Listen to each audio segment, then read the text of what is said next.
أعوذ بالله من الشيطان الرجيم. ശപിക്കപ്പെട്ട പിശാചിൽ നിന്ന് അല്ലാഹുവോട് ഞാൻ ശരണം തേടുന്നു.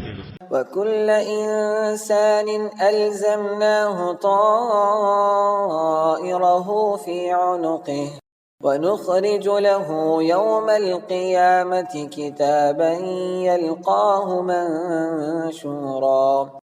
ഓരോ മനുഷ്യനും അവന്റെ ശകുനം അവന്റെ കഴുത്തിൽ തന്നെ നാം ബന്ധിച്ചിരിക്കുന്നു.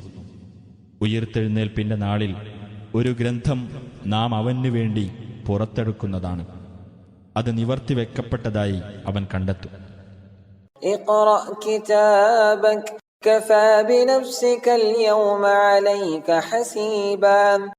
നീ നിന്റെ ഗ്രന്ഥം വായിച്ചു നോക്കുക. നിന്നെ സംബന്ധിച്ചിടത്തോളം കണക്ക് നോക്കാൻ ഇന്ന് നീ തന്നെ മതി എന്നവനോട് അന്ന് പറയപ്പെടും.